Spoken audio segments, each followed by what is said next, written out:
everyone, this is Angie over at Angie's Beyond the Lecture, and today we're going to cover the atomic radius of copper.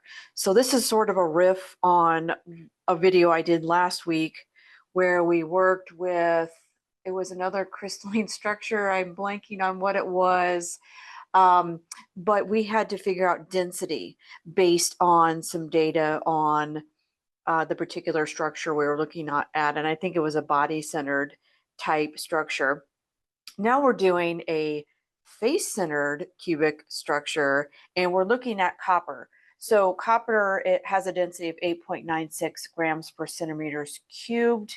We know it's the face-centered structure, and they want us to find atomic radius of copper in picometers given, and they actually give us the side length in terms of A equals 2 square root of 2 times the radius. So we're going to use our information on density, and we'll work backwards to find length. Okay, so we can go from density to volume, and then we would simply cube root our volume to find our side length, and then we can find radius. Okay, now remember we're dealing with centimeters cubed. We'll whittle that down to centimeters as a side length, and then we need to use our formula to find radius, but we'll need to convert that to picometers.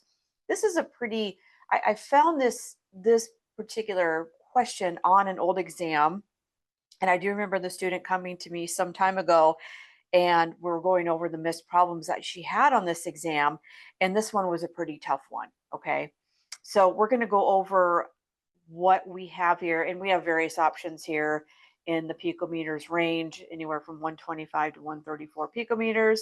I'll link the video here as soon as I get that done and edited. Now, we do know, and they did not give this in the problem, that we have a total of 4 atoms per unit cell in the FCC structured or face-centered cubic structure. That is important. That's not given. They do give us side length in terms of radius, but not this 4 atoms per unit cell. Now, we know Avogadro's number, of course, and we do know that copper has, from the periodic table, approximately 63.5 grams per mole.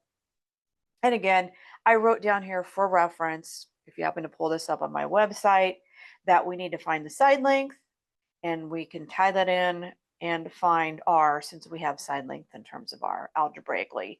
And we're first going to, I broke it down a little bit further here. We're going to first find grams per unit cell, and we have our molar mass and our Avogadro's number. Those are things we can either know Avogadro's number, of course, and then we can find molar mass on the periodic table. And from there, yes, this will be grams per unit cell, and I'll show you how we switch that over to volume per unit cell, and the rest is history. The rest will be downhill from there. So second page, here we go. So we're going to find the volume of a unit cell and put it over into length here first. Now, again, we have, I'm just going to scroll back up here real quick, 63.546. I want to find the volume of a unit cell. So what I'm looking at is, from a ratio perspective, I want volume, that would be centimeters cubed per unit cell. Let's extend that line out here. Now then I can find, from there I can find, what is my side length? Side length would be A, right? Yeah, A per unit cell. And then we know A ties into 2 root 2 times R. All right, so we've recapped that. Hopefully you got that in your head. Now we're going to figure out, and again, I do have, I forgot the mass, 63.546. And we have grams per mole. And again, this is copper. I'll put the element in there, though we know it's copper. We're not dealing with anything else. And I know 1 mole of any substance is going to have Avogadro's number.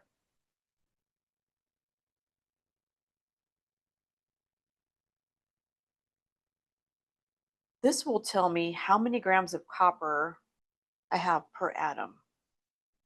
Okay, how many grams of copper per atom in a unit cell? So I'm looking at 1.055 times 10 to the negative 22 grams of. All right, I apologize. I am back. I was just checking that calculation real quick here. When we carry out this particular math in our first step, we end up with 1.055 times 10 to the negative 22 grams per 1 copper atom. So what we're just saying here is that 1 copper atom has a mass of the 1.055 times 10 to the negative 22. Now, if I have, now we're told, or actually we weren't told, I take that back. We have to know that in an FCC face-centered cubic structure, that we have 4 atoms per unit cell.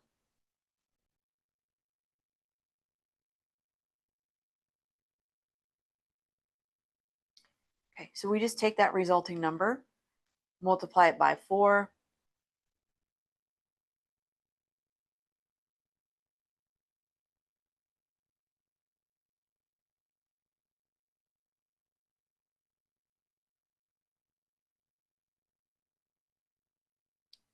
And I'm just carrying out the math here. Boom, boom. Okay, and that's copper atoms, of course.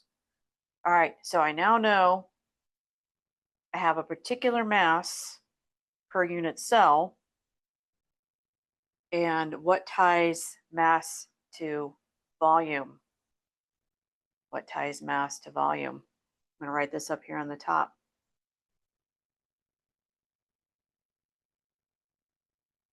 That was our density.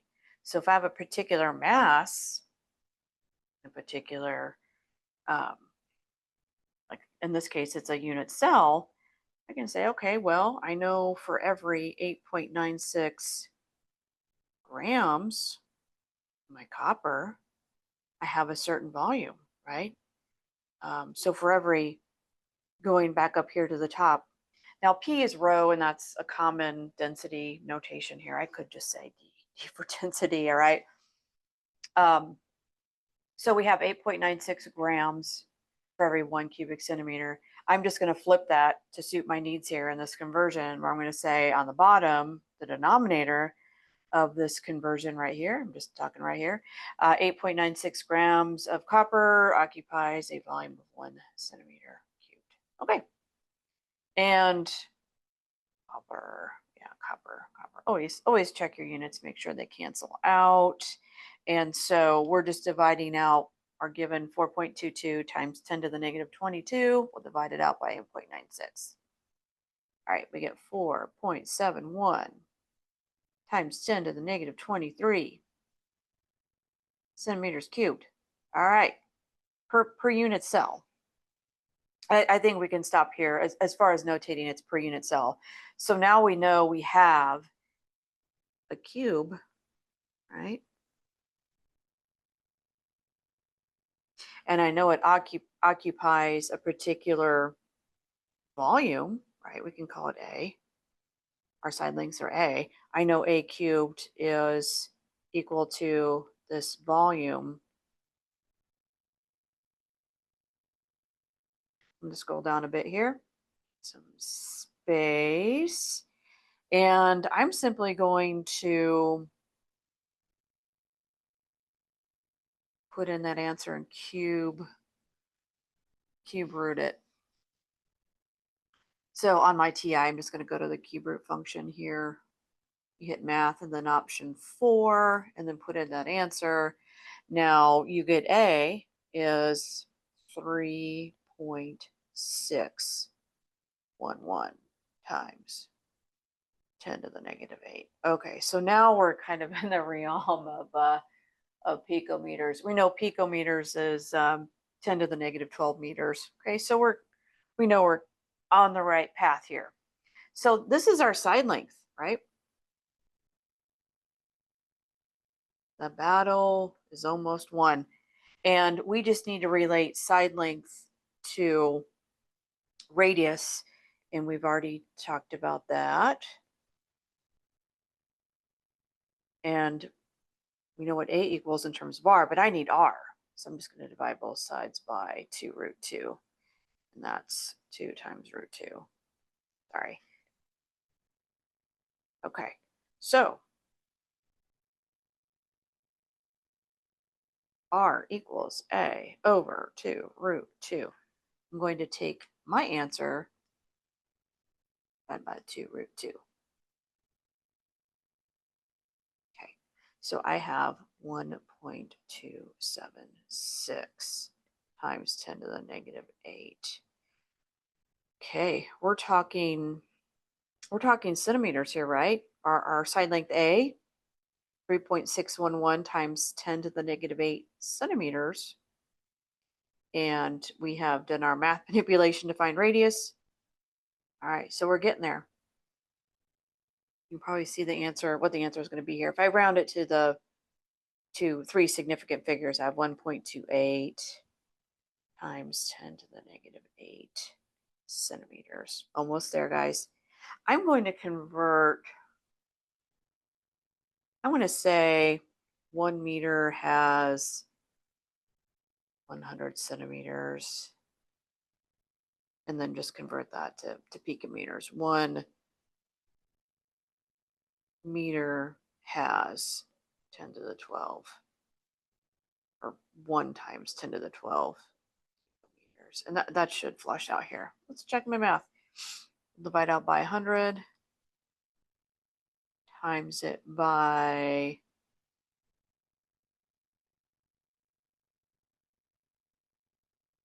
ooh, beautiful. Beautiful. I have 128 picometers. All right. Cancel these out. Meters, meters, meters. I believe that's what we have as answer. It was 1 or D.